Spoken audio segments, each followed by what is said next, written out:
If you look at China during the past decade, it's possible to see two key turning points. One was the start of the reform process, around the time this series was being made. The other was Tiananmen Square, when the tensions generated by those reforms flared up into violence and political crisis. Tiananmen Square was the greatest challenge to China's communist leadership since the establishment of the People's Republic in 1949. The students, workers, and intellectuals who took to the streets underscored the enormous public discontent over the dislocations caused by reform, such as inflation and corruption, not to mention the widespread unhappiness over years of autocratic communist rule. The demonstrations terrified the leadership, sapping its will to continue the process of change and torpedoing altogether the prospects for political reform. When the army moved in, it showed that much of the effort in the 1980s to create stable political and legal institutions and arrangements for an orderly succession to a new generation of leaders had failed. Professor Stephen Goldstein of Smith College and I were at Tiananmen Square together in May 1989 on the night that martial law was declared. Professor Goldstein, what kind of decision-making process would have been at work? Who, at what level, would make that kind of decision? Well, this is obviously a decision, if it has been made, that's been made at the very highest level by a handful, four or five men who are close colleagues who have worked together now for the last 10 years on this reform movement. He joins me again now under somewhat calmer circumstances to talk about China's political situation and especially the question of succession. Professor Goldstein, have the Chinese created a mechanism for an orderly succession? They have not, Mike, and part of the reason that they have not is that they really bear a double burden in attempting to do so. In the first place, they're a communist society, and I think as we know from history, if we look at the succession after Lenin's death, the succession after Stalin's death, there are no institutionalized procedures. There are no formal procedures for new leaders coming to power. The second burden is that they're a Chinese society, and the creation of formal institutions to regulate this kind of occasion is not really a strength of the Chinese culture. Chinese politics tends to be very personalistic. Who you are, who you're connected with is much more important than formal office or formal political institutions. So if we look at the history of China since 1949, and of course China's only had one succession, and that was to Mao when he died in September of 1976. That was by no means orderly. Mao had, by the early 1960s, apparently chosen his successor, but by the early 1960s he became disillusioned with him and his policies and launched the Cultural Revolution, in part to settle the succession issue. And it was during that Cultural Revolution, that terribly turbulent time, that Mao's successor, designated successor, was purged. Just before Mao died, he did arrange for a succession, but as we saw, that was an interim one, and that successor was eventually replaced by Deng Xiaoping. Now, Deng Xiaoping, I think, as he looked back on the Maoist period, realized that this was a weakness of China, and I think he was very conscious of the fact that as a reformer, part of the reform, or the major reform that he would have to put into place, would be that of arranging for succession. But he too failed, apparently, or has failed up to now. And we've seen him actually dismiss two individuals whom he had designated as a successor. So it seems as if succession in China is a very uncertain business. On the other hand, it's a very certain business. Leaders die, generations pass. It's the one thing that's sure about China is that people will die. And it's also certain that succession, like elections in Western states, are a time when policies change and the political spectrum, if you will, gets jumbled up again for new kinds of policies. So even though we don't have a stable mechanism for succession, can one identify some of the new policies or the groups that are supporting or opposing policy options that are being debated now? I think we can. I mean, I think we can say as a general rule that since Tiananmen in the spring of 1989, really since the fall of 1988, that those people within the Chinese leadership who would slow the reform process, who would move very cautiously with reform, and most of all who would try to preserve much of the socialist communist system, clearly are the predominant political force. On the other hand, it's also true that since Tiananmen, there have been no massive purges or public trials or public condemnations of people at the very upper levels. So it's possible to say that there are still reformists around and that a comeback by the reformist faction is by no means impossible? They are certainly around, literally. They are living in Beijing. They are living very close to their houses. They are very quiet. But it's not the Stalinist system of the late 1930s, was when you lose, you die. So there are reformists around, and few of the reformist policies have been rescinded, and there's still talk in the press of the need to go ahead with reform. And of course, the pendulum in China has swung so radically over the last few decades. Every few years it seems to go one way and then the other, that the fact that there's a conservative resurgence following Tiananmen does not guarantee that that will stay in place for the entire decade of the 90s. In China, any policy that is in place is not guaranteed. Let me ask you about the role of the military in the succession period. The military was brought out of its barracks. It played a very important role in essentially civilian politics during the Tiananmen crisis, coming onto the streets, crushing opposition to the government, functioning almost as an internal police force, being used by certain elements in the leadership.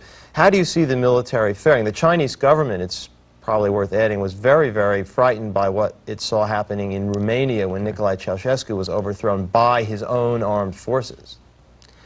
The army is an enormous wild card in China. Mao wrote that power grows out of the barrel of a gun. The Communist Party came to power. The Communist Party was a party army when it came to power. And during the Cultural Revolution, as we know, the army was, for a time, the predominant political force in China. What role the army will play in the future is difficult. Part of it is related to the difficulty of defining what the army is. Clearly, the upper-level political insiders in the army, the top leaders who were part of this gentocracy of Chinese leaders, gained influence with Tiananmen. It's questionable, many army specialists or many specialists on the army would argue, whether the Chinese army itself gained, for precisely the reason that you mentioned. They were held suspect by the leadership, and the army now is subject to political campaigns, political surveillance, like the rest of Chinese society, and indeed the professional army that had been modernizing before Tiananmen finds that impetus lost. Let me ask you very briefly about the impact of China's relations with the rest of the world. The leadership talks a lot about its fear of peaceful evolution, of subversion from the West. What role do you think that will play in the process of succession? I think it will play an enormous role. As you know, living in China, and as I can see being outside of China and reading what's being said, this concept of smokeless war, that the West is trying to defeat us by subverting us, has made the Chinese leadership enormously suspicious of the outside world and enormously defensive. Thanks very much, Professor Goldstein. This series has addressed many of the crucial issues facing Chinese society during this tumultuous period of reform. As we conclude, let's ask some of the China experts who've been with us throughout this time and a Chinese scholar living in the U.S. for their views on some of these major problems. First, population and food, and the role of intellectuals. China has an extraordinarily difficult population problem. By the year 2000, she's projected to have about 1.3 billion people, of course, by far the world's largest population. The population continues to grow. There are more than 15 million people being added to China's population every year. To put this in perspective, this means China has more than 21% of the world's population, but she's trying to feed that population on less than 7% of the world's agricultural land. And that land base is shrinking. Most of the other land cannot be brought under cultivation. It's mountainous, it's full of deserts, it's unhospitable to growing things. On the other hand, the existing farmland is being eaten up by the growth of cities, by industrial uses and so forth. So there's a shrinking land base to produce agricultural goods for this growing population. The authorities clearly have to try to keep the lid on.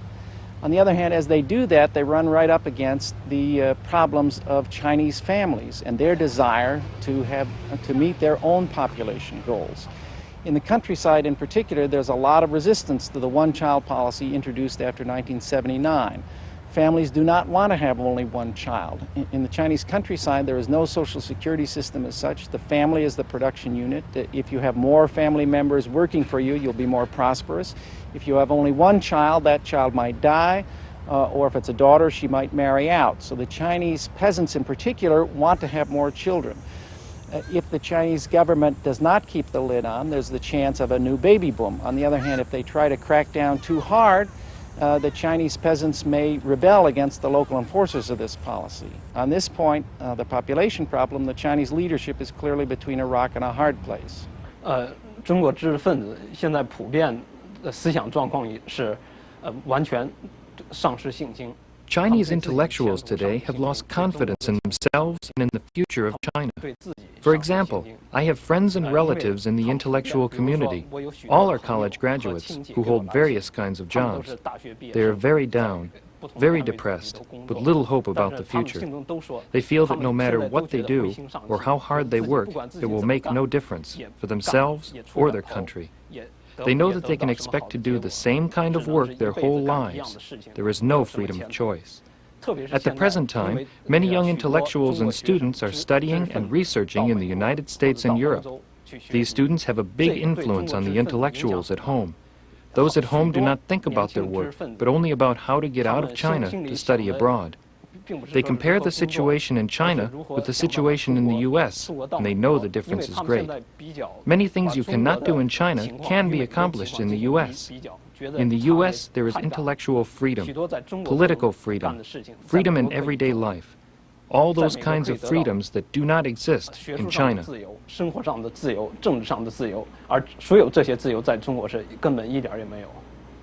These are what you might call people problems, but the Chinese government also faces some major challenges of a structural nature, that is to say, pressures on the Chinese state produced or exacerbated by this era of reform. Coming up now, 3 more China scholars to share their insights on the question of strains in the economic system, growing regional divisions, and the trials and tribulations of foreign investors. China has made some truly impressive strides in attempting to reform its industrial economy, but the problems that remain are absolutely daunting. The worker in China very much wants the wealth that industrial reform is supposed to bring to China, but on the other hand, you need to keep in mind that this worker has known great job security, has known steady prices, and has known government subsidies for everything from cooking oil to housing for his or her whole life, and is tremendously reluctant to give up that stability. The factory manager may very well want reform, but managers continually deal with the fact that China is a developing economy. So managers don't know whether or not their electricity is going to be turned off in the middle of the day tomorrow, or they may not know whether or not those tennis shoes they're shipping for sale in the U.S. are going to make it to the port on time. China's central leaders in Beijing also have tremendous ambivalences about industrial reform. On the one hand, they very much want China to become an industrial economy, a global power, a country with full standing in this world. But on the other hand, they've spent the last few decades railing against capitalism, and now they're faced with the prospect of having to bring in elements of capitalism, and it makes them quite uncomfortable. So from all these perspectives, the worker, the manager, and the central leader in Beijing, they face tremendous tensions over the reform and feel very ambivalent about what it's likely to bring for China. When you think that China is the world's largest economy with the world's largest population, you can imagine how great the problem truly is. Well, certainly one of the things that worries the present government, and should, is the immense diversity of China. Its huge size, it's bigger than the United States, it's more different regionally, physically, desert, mountain, tropics, and so forth, and with probably a more heterogeneous mix among its people, separated by dialectical or language differences, customs, and so forth. There, I think the big difference would be north-south, the Cantonese being the clear case of the southerners with a strong sense of separate identity and tradition in the past of breakaway from national control when they could, and east-west. West is mountains in China. Mountains and essentially, with some exceptions, poverty.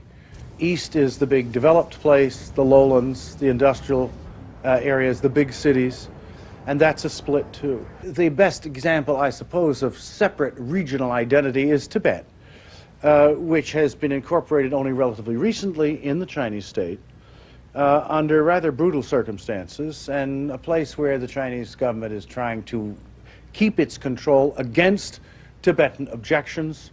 They think of themselves, and indeed they are, a separate people, separate language. They like to follow religiously Buddhism, which the Chinese don't like because it's a badge of identity for them. So that's bad. But I think within the whole country, I don't see the likelihood of civil war. Tensions and pullings and haulings in different directions, sure. But I see the city-country, east-west, rich land, poor land divisions as more serious in the long run, and that gap is widening. The foreign investor faces a great array of problems that the Chinese have addressed only incompletely throughout the 1980s as they experimented with what was, after all, very new to them, that is, letting foreigners come in and invest. First of all, the Chinese indicated to the foreigner that he could sell on the domestic market. And when one thinks of over 1 billion consumers, that's, of course, very interesting to a foreign businessman. In fact, currently the Chinese market is not open to the foreigner, and entry into that market, the ability to sell to Chinese, has to be negotiated, and it is allowed only rather reluctantly. Secondly, even if the foreigner makes profits by selling domestically in China, the Chinese currency is not convertible except in special circumstances, sometimes disadvantageously to the foreigner, so that he may be faced with problems of how to bring his profits home. There is next a very large cluster of operational problems. Chinese notions of contract are often very flexible, more so than the foreigner. The legal system is fragile and incomplete. There is no satisfactory system of settling disputes. In addition, fundamentally, China is not yet as knowable to the foreigner as he would like it to be. It is not as transparent as he would like it to be. The foreigner, any foreign businessman, wants to know that the policies that are announced will remain in force, that there are no secret rules or secret agendas, and that the Chinese will play by the rules of a game that they have announced in advance. That's an impressive list of challenges that China will be facing as it approaches the 21st century. What I'd like to do now is a bit of crystal ball gazing. I'm joined by Professor Margaret Pearson, Professor Stephen Goldstein, and Professor Martin White. Granted that China watching is at best an inexact science, let's try to sketch out some of the scenarios that observers of the Chinese scene suggest might develop in the years ahead. Professor White, there are certainly many pessimists when it comes to China's future. What's their argument? The basic argument is that the list of problems that have been discussed here are daunting, so daunting that they would challenge even the best and most legitimate leadership of any country. But in addition, what's happened is that in the last several years, a number of problems in the control the leadership has over the population have become more and more serious. The provinces are to some extent less under control, some localities in upper rebellion, tax evasion, and so on and so forth. The ability of the center to hold on and to manage the country, to deal with its problems, has gotten weaker and weaker. But in addition, there's simply the fact that as an aftermath of the Tiananmen incident, the legitimacy of the rulers in China has been drastically undermined. You have an increasingly mobilized and angry population. And if they weren't angry before 1989, then the massacre in Tiananmen Square increased that anger much more. But at the same time, you have a die-hard leadership in China in the 1990s that doesn't want to give up power, that sees the entire revolution that they think that is the meaning of their life being threatened by this. The situation is very different in Eastern Europe, when a mobilized population confronted a second-generation leadership that didn't have this confidence, that didn't have this stake, and who meekly backed off the historical stage. But in China, you don't have these meek leaders. You have people that became tough in the early revolution, and they're not going to give up so easily. So I see very difficult prospects. I don't think we're going to see meaningful political reform. I think the likelihood of some kind of political breakdown, some kind of mass political conflict with the rulers of the state leading to some kind of chaos, some kind of more drastic political change is very much a possibility as China approaches the next century. Professor Goldstein, is there a more optimistic way of looking at the situation in China? Well, there is a more optimistic way of looking at it, and those who would take that position would present their views something like this. They would agree that China is facing the very same problems that Marty White has just mentioned, and they would say, I think, that one should not underestimate the cohesiveness of China, the awareness that many of China's leaders and also her intellectuals have of the consequences of past disunions on China. But more concretely, they would say that these problems exist, they're not going to go away, and that there exist in society constituencies who are favorable to more reform or ready to start the reform again, and more importantly, leaders at the top who, if given the chance, would pick up the reform where it ended with Tiananmen. What it will take, of course, will be a succession, a passing of the old leadership. But as we know, that's inevitable. So the optimistic view would be leadership change is coming in China. There are problems, there's relative cohesiveness to the country, but there are constituencies both among the population and within the leadership that is ready to go forward with reform should it have the chance. Professor Pearson, is there a middle ground that is neither as apocalyptic as Professor White, but not necessarily as optimistic as Professor Goldstein? Well, yes, I think there is. We all certainly recognize by now that economic and political reform of socialist countries is an extremely messy process. Even in Eastern Europe, where you have leaderships that are more unified about the desire to reform than is the government of China, you see a tremendous problem of coordination of this massive economy and massive population. So it is not going to be easy at all. On the other hand, China has been facing difficult problems for many years, and it has always muddled through. I think what we can expect to continue to see is a series of problems that are somehow dealt with by the government, not dealt with in a way that we would think of as being thoroughgoing reform, but perhaps a few steps forward, and a few steps back, and then a few steps forward again. That's the way that China has reacted in the past. And I think even with a new leadership, we're not going to see them be able to break out of all the difficulties that have led to this series of stops and starts in the reform process. To what extent do you think one could argue that if you look at the period after the Tiananmen Square crackdown, for all of the political repression, the open door stayed open? There is still reform, particularly in the coastal areas and in the South. And to what extent, I'll ask you, Steve Goldstein, to what extent is that, should that give one grounds for optimism for the Well, that is certainly one of the things that the optimists would point to. They would say two things. They would say, one, that since Tiananmen, since the spring of 1989, or really the fall of 1988, there's been some movement back from reform, but basic elements are still in place. They would say, secondly, that reform is still discussed widely and openly in the press. They would say, however, that what's missing is a leadership that has the willingness, the determination to consolidate the old reforms and move ahead with the new proposals. It's precisely that new leadership that the optimists look to.